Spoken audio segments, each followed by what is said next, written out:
Olá pessoal, tudo bem? Sejam bem-vindos a mais um vídeo do canal Dissecando. Meu nome é João e hoje eu vou falar um pouco sobre classificação e tratamento de feridas cirúrgicas. O meu grupo é composto pela Ana Caldeira, o Davi Costa e a Gabriela Lima. Antes, eu queria dar um aviso muito importante para vocês, porque essa apresentação contém imagens reais de feridas cirúrgicas que podem causar desconforto em algumas pessoas. Então, caso você seja sensível a esse tipo de conteúdo, recomendamos que você não assista para evitar qualquer mal-estar, ok? Então, seguindo, vamos falar da definição. Uma ferida é toda interrupção da continuidade anatômica da pele ou de um tecido causado por qualquer tipo de trauma, seja ele físico, químico, mecânico ou biológico, e vai resultar em perda de integridade tecidual, que posteriormente vai desencadear um processo de cicatrização. E aqui o papel do médico vai ser de restabelecer o mais próximo do normal, sem qualquer prejuízo de funcionalidade. Bom, agora que sabemos o que é uma ferida, vamos classificar. E o primeiro tema vai ser sobre a profundidade. Se a ferida atingiu epiderme e a derme, classificamos como superficiais. Se a ferida atingiu fáscia e ou a aponeurose, classificamos como profunda. Ao lado, nós temos dois exemplos disso, né? A figura 1 sendo uma ferida mais superficial, como uma queimadura de primeiro grau, e a segunda uma ferida mais profunda. Já acerca da complexidade, a classificação vai se valer da quantidade de agentes causadores e das formas da ferida. No caso da simples, temos apenas um agente e uma forma, por exemplo, uma escoriação, como na figura 3. Já nas complexas, nós teremos múltiplas formas e múltiplos agentes, como é possível notar na figura 4.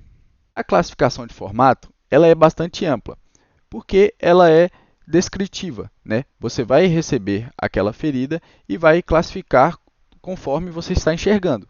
Mas nós também podemos dividir elas em lineares e irregulares. Lineares como um corte limpo, visto na figura 5, e irregulares podendo ser qualquer tipo de trauma, lesões pontiformes, circulares, como na figura 6 a gente está vendo uma lesão completamente irregular. Bom, as feridas também podem ser classificadas quanto ao agente agressor, e essa classificação é muito importante, principalmente no ramo da medicina legal. Aqui podemos citar alguns, como as cortantes, perfurantes, pontiformes e cortocontusas. E aqui também vale ressaltar os eventos traumáticos, né? A fratura, que seria a perda da continuidade óssea, podendo se separar ou não. A luxação, que seria a perda da congruência articular. A entorse, que seria o estiramento ligamentar, podendo ser em alguns pedaços, algumas fibras dele, ou então total. E a contusão, que é a lesão dos tecidos mole sem ruptura da pele. Ela é uma lesão que contém muita energia acumulada. E ela é bastante importante, voltando àquele assunto da medicina legal, porque você consegue avaliar o tempo do ato pela coloração da lesão, né, daquela equimose ou daquele hematoma. Isso acontece porque a degradação da hemoglobina fora do vaso vai mudar de cor. Então, lesões mais novas, elas vão ser vermelhadas, depois vão passar por um azul roxeado, e depois um verde e por último um amarelo. Então, com isso você consegue inferir o tempo daquela lesão. Quanto à evolução, podemos dividir em dois grupos, sendo elas as agudas, que cicatrizam no tempo esperado, e as crônicas, que não cicatrizam adequadamente. Por exemplo, nós podemos citar aqui, e é um ótimo exemplo, o pé diabético, que vai demandar de um manejo muito mais específico. E também podemos classificar quanto à contaminação. Uma ferida limpa vai ser aquela ferida feita em condições assépticas, que não vai ter a presença de micro-organismos. Já uma ferida limpa contaminada vai ser considerada nos casos de trauma com menos de 6 horas de evolução e sem contaminação significativa. Para as contaminadas, consideramos aquelas com mais de 6 horas e presença de contaminantes, como terra, gravetos ou outros objetos do local do acidente. Vale ressaltar aqui que lesões que atingem articulações são consideradas contaminadas, pois as articulações são estéreis, então, até que se prove o contrário, elas serão classificadas como contaminadas. Por fim, as feridas infectadas, elas possuem a presença de micro-organismos, inflamação intensa e destruição tecidual com pulso. Antes de qualquer tratamento, a primeira conduta é sempre avaliar a ferida. Muitas vezes há corpos estranhos como caco de vidro, farpas e fragmentos, ou até mesmo um anzol, como mostra na imagem. É importante observar o tipo de material. Se for um material não inerte, como madeira, espinho ou tecido de roupa, deve ser retirado imediatamente, pois pode causar uma rápida infecção. Já materiais inertes, como vidro, metal, podem ser retirados de forma programada, exceto quando estão em áreas críticas, como a planta dos pés e a palma das mãos, onde a retirada precisa de ser imediata.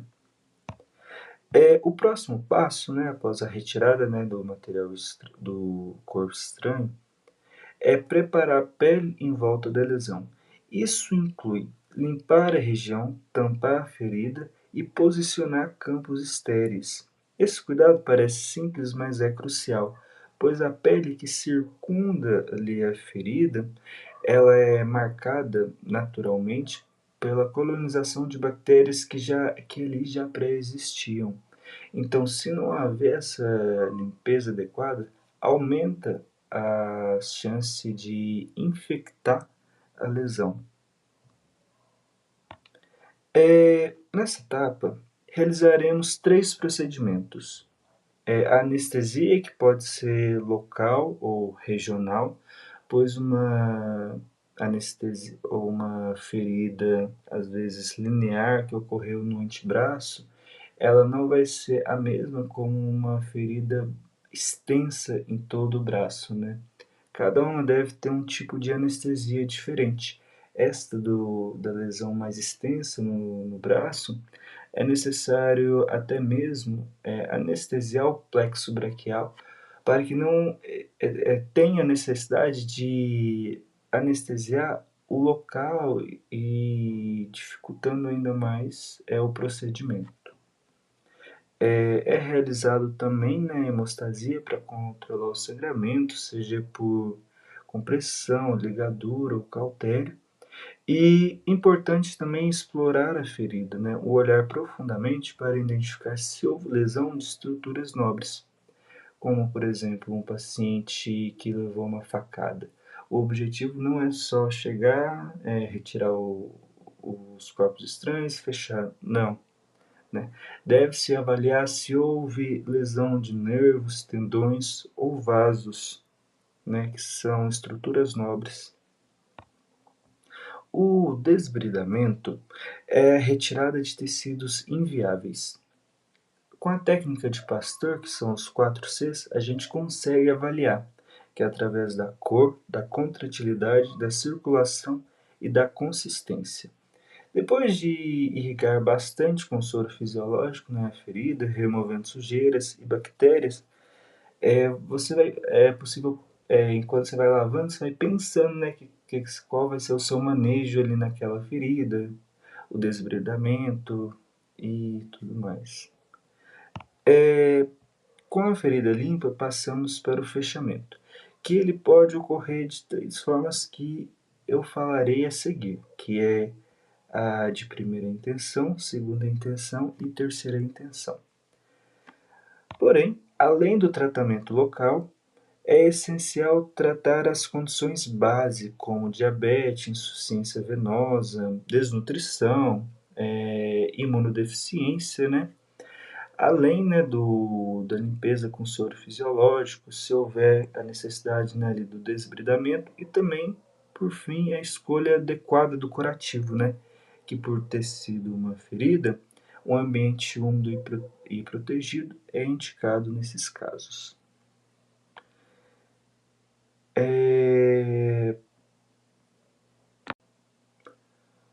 Sobre antibióticos, não são usados de rotina. Eles são apenas indicados em situações específicas, como feridas grosseiramente contaminadas ou extensas, feridas articulares, quando o desbridamento foi inadequado, né?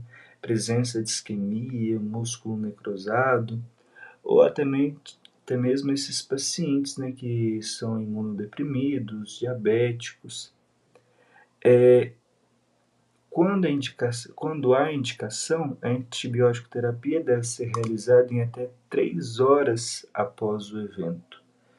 Esse é o tempo ideal para se iniciar a antibiótico terapia. Agora, né, como toda ferida, posteriormente haverá as fases de cicatrização.